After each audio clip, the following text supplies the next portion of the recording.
আসসালামু আলাইকুম ওয়া রাহমাতুল্লাহ। সালামের জবাব দিতে হবে ভাই, আমি আবার সালাম দিচ্ছি। আসসালামু আলাইকুম ওয়া রাহমাতুল্লাহ। আপনারা সবাই ভালো আছেন? সম্মানিত সাংবাদিক বন্ধুগণ, আজকে আমার সাথে এখানে বাংলাদেশ জামায়াতে ইসলামীর দুইজন নায়েবে আমির, সেক্রেটারি জেনারেল সহ কেন্দ্রীয় নেতৃবৃন্দ রয়েছেন। আপনারা হয়তো জানেন, গত মাসের 19 তারিখ আমি উমরার উদ্দেশ্যে দেশ থেকে বের হয়েছিলাম। 3 দিনে উমরা সম্পন্ন করার পরে 22 তারিখ সকাল 9টায় আমেরিকার JFK এয়ারপোর্টে আল্লাহর মেহেরবানিতে আমি পৌঁছি এবং সেখানে 8 দিন আমি বিভিন্ন স্তরে সরকারি, বেসরকারি, গুরুত্বপূর্ণ সংস্থা এবং ব্যক্তিদের সাথে বৈঠকে মিলিত হই। তার পাশাপাশি বিপুল সংখ্যক বাংলাদেশি যুক্তরাষ্ট্রে যারা বসবাস করেন, অল্প সময়ের মধ্যে 4টা শহর আমার পক্ষে যাওয়া সম্ভব হয়েছিল: নিউ ইয়র্ক, বাফেলো, মিশিগান এবং সর্বশেষ ছিল ওয়াশিংটন DC।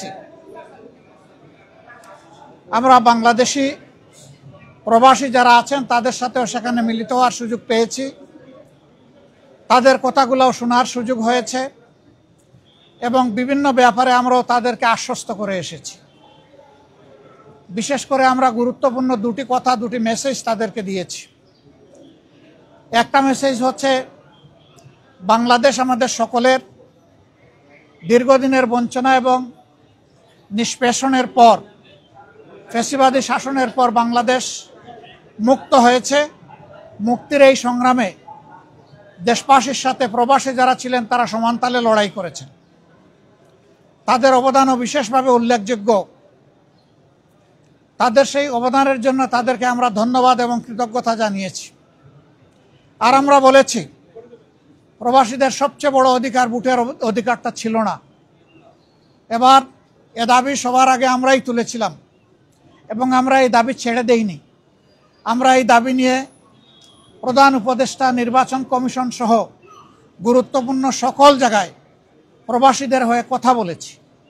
আমরা সরকার এবং নির্বাচন কমিশনকে ধন্যবাদ জানাই। এই প্রথমবারের মতো ব্যাপক ভিত্তিক বিদেশিদেরকে ভোটার তালিকায় যারা প্রবাসী আমাদের, তাদেরকে সম্পৃক্ত করার তারা উদ্যোগ নিয়েছেন। কিন্তু সেখানে কিছু সমস্যা রয়ে গিয়েছে। অক্টোবরের 30 তারিখ পর্যন্ত সময় বেঁধে দেওয়া হয়েছিল। এই সময়ের ভিতরে যে সফটওয়্যার এখানে ইনস্টল করা হয়েছে, এটা ফাংশন করে নাই প্রপারলি, যার কারণে আগ্রহ থাকা সত্ত্বেও, চেষ্টা থাকা সত্ত্বেও অনেকেই কিন্তু ভোটার হতে পারেননি। আমাদের দাবি থাকবে নির্বাচন কমিশনের কাছে কমপক্ষে আরও 15 দিন এই সময় বর্ধিত করা হোক এবং যে জটিলতাগুলো রয়েছে সেগুলা সহজ করে তাদেরকে ভোটার হওয়ার সুযোগ তৈরি করে দেওয়া হোক। আরও কিছু সমস্যা আছে, কিছু শর্ত জুড়ে দেওয়া হয়েছে। আমরা বলবো, একজন নাগরিকের প্রমাণের জন্য তার আইডি কার্ড, ন্যাশনাল আইডি যথেষ্ট।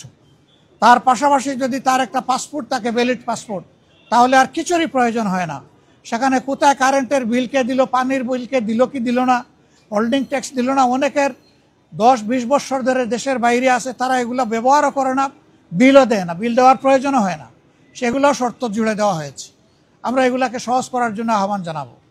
এর পাশাপাশি আরেকটা মেসেজ আমরা তাদেরকে দিয়েছি, তাদের দায়িত্ব শুধু দেশকে দেওয়া নয়, দেশের দায়িত্ব তাদেরকে সম্মান দেওয়া এবং মিলেমিশে দেশে, প্রবাসে, নিবাসে যারা আছেন, আমরা সবাই মিলে সবগুলো হাত একত্রিত করে সবগুলা মেধাকে এক কেন্দ্রে এনে আমরা আমাদের দেশকে নিয়ে ইনশাআল্লাহ আগামীতে সামনে আগাতে চাই। এই জন্য আমরা বলেছি, জাতীয় সংসদ সহ সরকার পরিচালনা এবং দেশ গঠনের সর্বক্ষেত্রে প্রপোর্শনেট হারেই প্রবাসীরা ইনশাআল্লাহ তারা সেখানে অংশগ্রহণ করবেন। তাদের সেই জায়গাটা নিশ্চিত করা হবে ইনশাআল্লাহ। এটা হয়তো সময় লাগবে, এটা আজকেই বললে আজকেই হবে না, কিন্তু এটি আমাদের স্বপ্ন। স্বপ্ন বুনলে একদিন আল্লাহ তাআলা বাস্তবায়ন করবেন ইনশাআল্লাহ। আমরা সেই স্বপ্নের দিকে আগাবো আল্লাহ চাই। সম্মানিত সাংবাদিক বন্ধুগণ,